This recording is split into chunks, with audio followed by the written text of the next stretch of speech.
जय हिंद। इस वीडियो में हम समझेंगे कैसे सियाचिन को वापस पाकिस्तान से छुड़ाने के लिए ऑपरेशन मेघदूत चलाया गया, कैसे हम लोग ने ऑपरेशन राजीव को अंजाम दिया और पाकिस्तान ने जो कब्जा कर लिया था कायद पोस्ट, उसे कैसे हम लोगों ने वापस लेके उसे बाना पोस्ट में बदल दिया। तो इस वीडियो में हम भारतीय सेना के उस गौरव गाथा की चर्चा करेंगे जिसकी पूरी दुनिया कायल है, क्योंकि दुनिया का सबसे ऊंचा युद्ध का मैदान जहां पर -55 डिग्री सेल्सियस टेम्परेचर रहता है, वहां पर भारतीय सेना दुश्मन का मुकाबला की। ये बड़ी बात नहीं है कि उन्हें हराया, बड़ी बात यह है कि उन कपड़ों में हराया जिन कपड़ों में यदि आप उन सियाचिन ग्लेशियर पे चले जाएंगे तो आपको ठंड से आपका शरीर जम जाएगा, काला पड़ जाएगा और काट के निकालना पड़ेगा। और वैसे कपड़े जो वहां लड़ने के लिए उपयुक्त नहीं थे, बावजूद अपनी हिम्मत के दम पर कैसे भारतीय सेना ऑपरेशन मेघदूत करके सियाचिन ग्लेशियर को जीत कर लाई। देखिए, आपके मन में आता होगा सियाचिन कितना बड़ा है। तो सियाचिन देखिए बहुत बड़ा एरिया, ये कई पहाड़ों का एक समूह है। ये जितने भी पहाड़ है ना, सब के सब पहाड़ बर्फ से ढके हैं। ये जो सियाचिन ग्लेशियर है ये बहुत ही महत्वपूर्ण है, क्योंकि इधर है आपका पीओके पाक ऑक्युपाइड कश्मीर और ये जो एरिया है ये है अक्साई चीन। अगर ये बीच का सियाचिन नहीं रहता तो हमारे ये जो दोनों दुश्मन है उनमें डायरेक्ट कनेक्शन हो जाता। तो इन दोनों के कनेक्शन को रोकने का काम कौन करता है? हम लोग के बीच में सियाचिन। लेकिन जो कराची समझौता हुआ था भारत और पाकिस्तान के बीच 1949 में, उसमें जो बॉर्डर डिसाइड किया गया था उसमें सियाचिन का जिक्र नहीं था। तो पाकिस्तान इसका फायदा उठाना चालू किया 1977 और 78 में। वो यूरोप के लोगों को कहा कि आप हमारे यहाँ आइए और सियाचिन के पहाड़ियों पे चढ़ के देखिए, आप लोग को पहाड़ पे चढ़ने का बहुत शौक है। वो ये जानना चाहता था कि अगर ये यहाँ से यूरोपीय आएंगे और परमिशन हमसे लेंगे तो ये एक तरह का कानूनी कागजात हो जाएगा कि भाई परमिशन हम दिए तो एरिया मेरा है। तो इसकी खबर भारत सरकार को 1978 में लगी। तभी से भारत यहाँ पर सोच लिया कि भैया इस एरिया को खोना नहीं है, क्योंकि इधर से हमारा अक्साई चीन चाइना ले लिया और ये पीओके है। क्योंकि जब हम फ्यूचर में, हम आज नहीं तो कल इस पे धावा बोलेंगे, तो ये सबसे महत्वपूर्ण भूमिका उस समय निभाएगा। तो भारत सरकार इसके लिए मूड बना ली थी।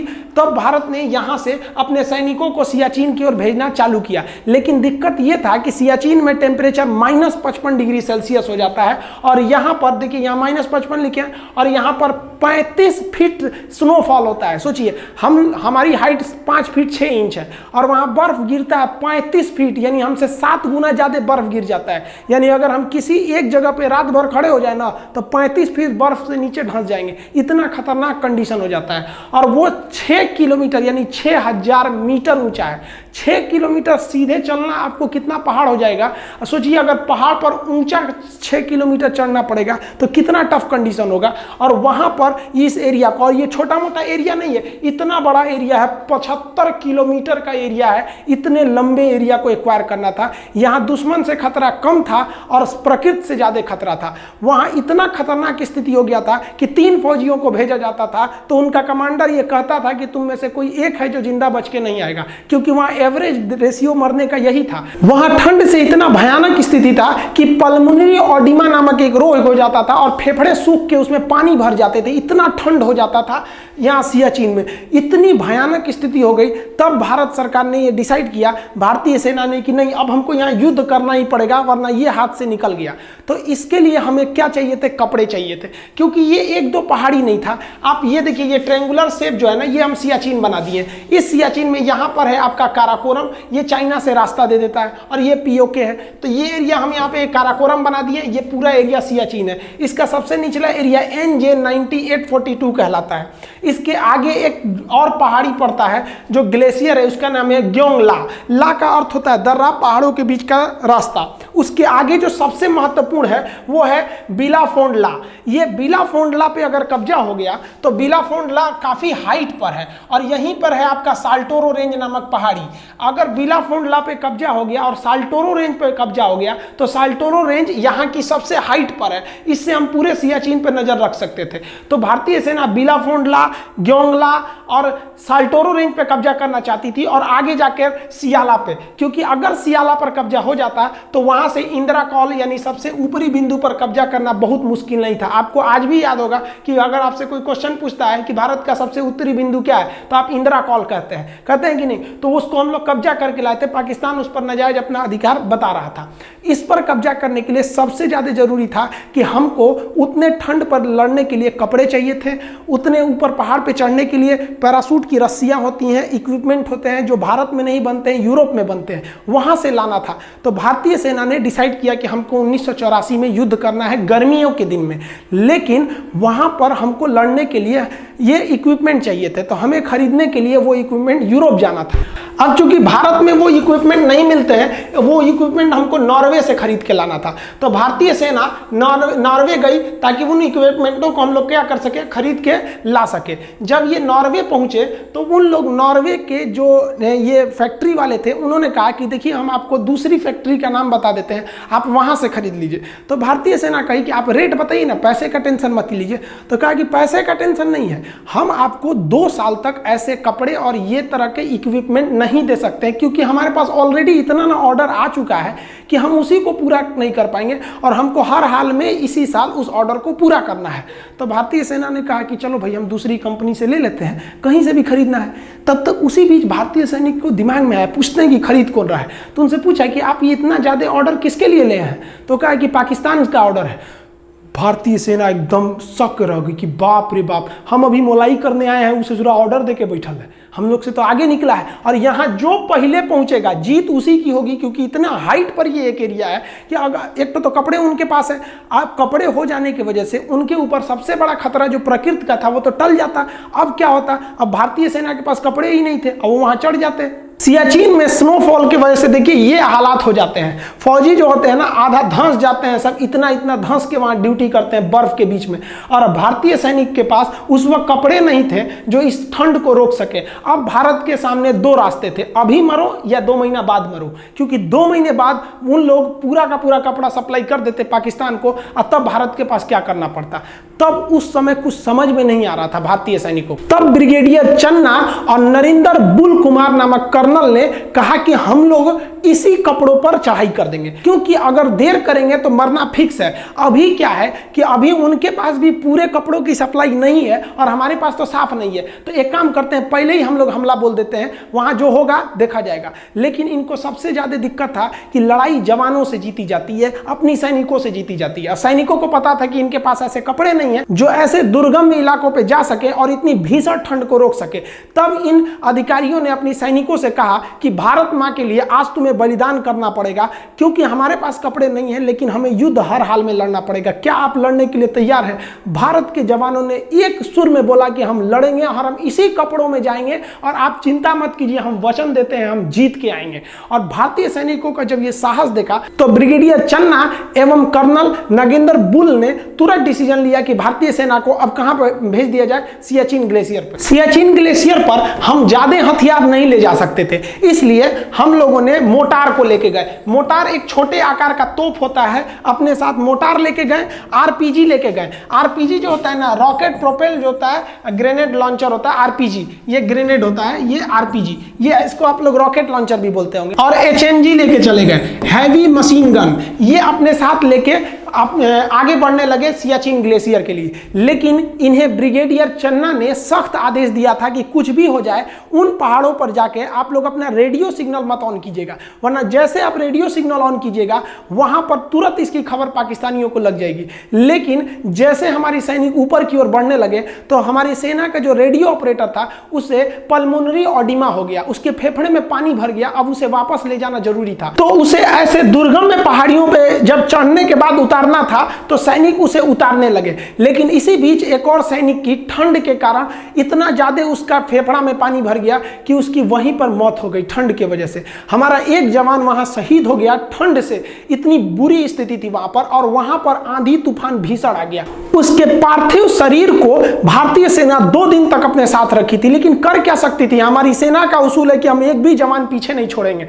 अब उन लोगों ने मजबूरी में रेडियो कांटेक्ट किया कि हेलीकॉप्टर भेजा जाए हम अपने सैनिक को इस तरह से ऐसे नहीं छोड़ सकते हैं यहाँ पर। अरे खूब से खूब होगी, पाकिस्तानियों को खबर ना लगेगी, देखेंगे ससुरन में कितना दम है, लड़ाई होगी आमने सामने की, हेलीकॉप्टर भेजा जाए ताकि हम अपने इस सैनिक का पार्थिव शरीर उनके घर को पहुंचा सकें। भारतीय सेना के चीता हेलीकॉप्टर, चेतक हेलीकॉप्टर ने वहां पर सामान रसद को पहुंचाया, वहां से जितने भी एविक्यूएशन थे उन्हें वापस लेके गया। लेकिन इनकी जो भनक लग गई वो पाकिस्तानियों को लग गई थी और भारत के इन हेलीकॉप्टरों ने वहां पर साजो सामान तो पहुंचा दिए थे, लेकिन वो कपड़े नहीं थे उनके पास जिनसे वो लड़ सके, और पाकिस्तानियों के पास वेल इक्विपमेंट यूरोप से आ चुके थे। और भारतीय सेना ने सबसे भयानक जो भूल किया था वो रेडियो ऑन करके, अब भारतीय सेना की पूरी लोकेशन पाकिस्तानियों को पता चल चुकी। इन हेलीकॉप्टरों की मदद से भारतीय सेना उन ऊंचे ऊंचे पहाड़ियों पर एंटी एयरक्राफ्ट गन रख दी, ताकि अगर पाकिस्तानी एयरक्राफ्ट या हेलीकॉप्टर इस एरिया में आते हैं तो उन्हें मारकर गिराया जा सकता है। और साथ ही बैकअप के लिए पीछे में हम लोगों ने तोप को तैयार रखा था कि अगर युद्ध का लेवल बड़ा होता है तो हमें तैयारी में कोई कोताही नहीं करनी है। ये हैवी रेंज आर्टिलरी जो थी ये बैकअप सपोर्ट के लिए थी, जबकि सियाचिन ग्लेशियर पर इसे तैनात किया गया था एंटी एयरक्राफ्ट गन को। ये छोटे गन होते हैं, इसे उतनी दूर पर हेलीकॉप्टर से पुल करके ले जाया जा सकता है, लेकिन ये हैवी आर्टिलरी को नहीं ले जाया जा सकता था। हालांकि इन सब की जरूरत ही नहीं पड़ी, इतना दम कहां था उन सब में जो लड़ सके भारतीयों से। ठंड में जब भारतीय सेना टेंट डाली थी तो वहां पर इन लोग को आराम करना बहुत जरूरी था।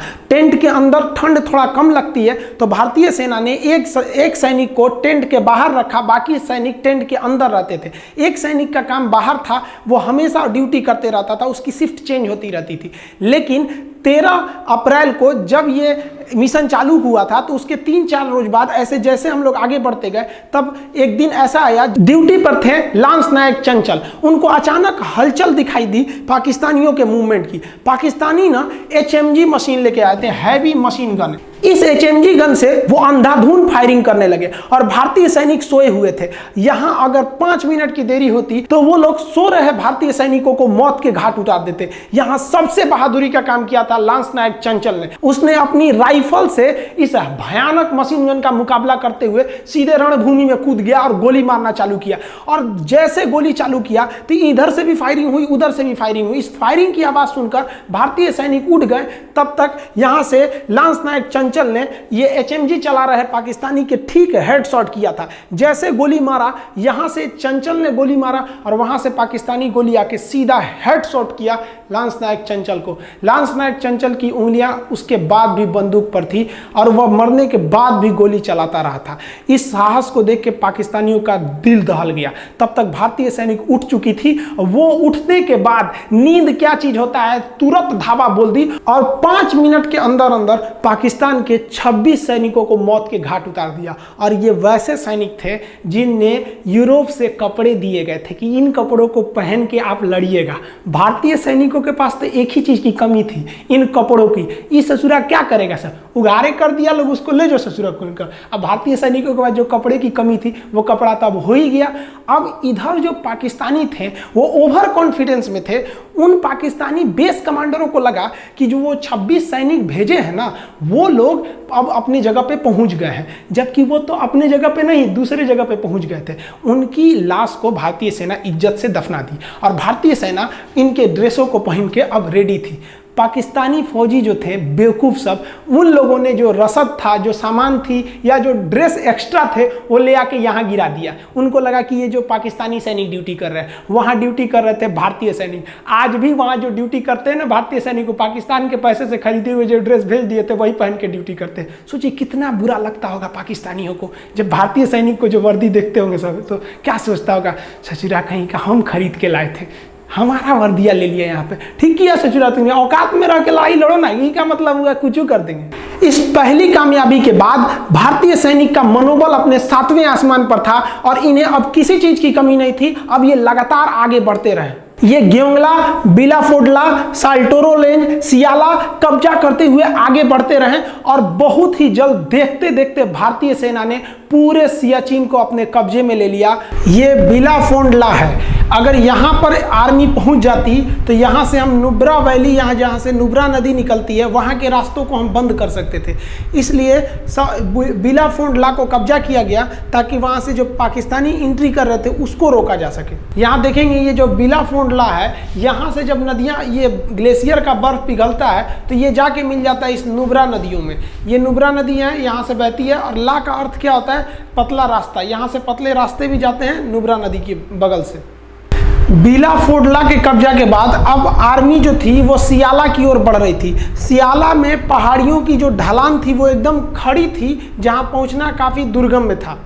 आर्मी को जो सबसे बड़ा फायदा हुआ था वो इस साल्टोरो रेंज को लेकर था, क्योंकि वहां की सबसे ऊंची पहाड़ी साल्टोरो रेंज है। साल्टोरो रेंज के पश्चिमी साइड में हम पाकिस्तान पर नज़र रख सकते थे, और साल्टोरो रेंज के पूरब में हम इस साइड में चाइना पर नज़र रख सकते थे। तो उस समय इस पहाड़ी पर कब्जा करना सबसे ज़रूरी था, और इसको कब्जा जब कर लिया गया तब पाकिस्तानियों की रीढ़ टूट गई, क्योंकि यह साल्टोरो रेंज से आप अगल बगल के किसी भी एरिया पर नज़र रख सकते हैं। अब आप सोचिए कि इस दुर्गम में पहाड़ी पर चढ़ना कितना मुश्किल होगा। यहाँ से नुब्रा वैली पर नज़र रख सकते हैं, उधर से जितनी भी घाटियाँ आ रही हैं वहाँ से हम लोग नज़र रख सकते थे। तो ये साल्टोरो रेंज को कब्जा किया गया।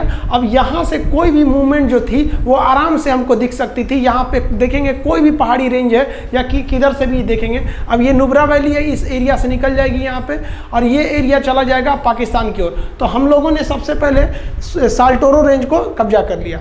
अब जब कब्जे में ले लिया तो नॉर्वे जो था, पाकिस्तान फोन किया, महाराज कपड़वा बन गया आपका, ले जाइए कपड़ा। अब यहाँ पे अब बचा कौन है? आप कपड़ा पहन के ईद में घूमिएगा अपने। कुमायूं रेजिमेंट के वीर जवानों ने और लद्दाख स्काउट के बहादुर सैनिकों के दम पर साधारण कपड़ों में भी अजय कहे जाने वाले सियाचिन ग्लेशियर पर भारत का प्यारा तिरंगा लहरा दिया गया।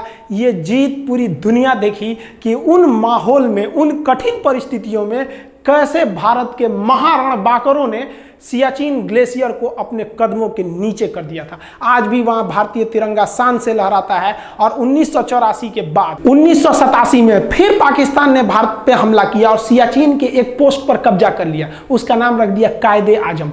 जब यह कब्जा किया तो भारतीय सेना का पंजाबी सिपाही सूबेदार बाना सिंह का खून खौल गया, और उसने कहा कि आप मुझे जिम्मेदारी दीजिए, मैं अकेले उसे जीत के ले जाऊंगा। और सूबेदार बाना सिंह ने उस पाकिस्तानी पोस्ट कायदे आजम पर अकेले युद्ध किया और अपनी कंपनी को लीड करता हुआ गया, और पाकिस्तानियों को उनके बंकर में घुस कर मारा। उसके बहादुरी को देखकर भारत सरकार ने उस बंकर का नाम कायदे आजम से बदलकर उस बंकर का नाम बाना सिंह बंकर रख दिया। आज ये बाना सिंह बंकर, सियाचिन ग्लेशियर तो ऊंचा ही है, उसमें भी सबसे ऊंचा युद्ध का मैदान है और सबसे ऊंचा भारत का बंकर है। इसके बाद फिर पाकिस्तानी ने 1989 2 साल बाद फिर हमला किया, लेकिन क्या फर्क पड़ता है भाई, आप हमला करते रहिए, कोई फर्क नहीं पड़ने वाला है। तब से लेकर आज तक सियाचिन भारतीय सेना के नियंत्रण में है। इस प्रकार 1984 में जो भारतीय सेना ने अपना ऑपरेशन मेघदूत चलाया, उसके सामने पाकिस्तानी सेना का ऑपरेशन अबाबिल धूल चाट गया। उसके 3 साल बाद पाकिस्तान जब दोबारा आया 1987 में, तो ऑपरेशन राजीव चलाकर फिर से उसे वापस खदेड़ा गया बाना सिंह के नेतृत्व में। आज भारतीय सैनिक वहां अदम्य साहस से ड्यूटी करते हैं, लेकिन आपको जानकर हैरानी होगी कि इस विषम परिस्थिति में भी हमारी अर्थव्यवस्था चाहे अच्छी रहे चाहे लड़खड़ाती रहे,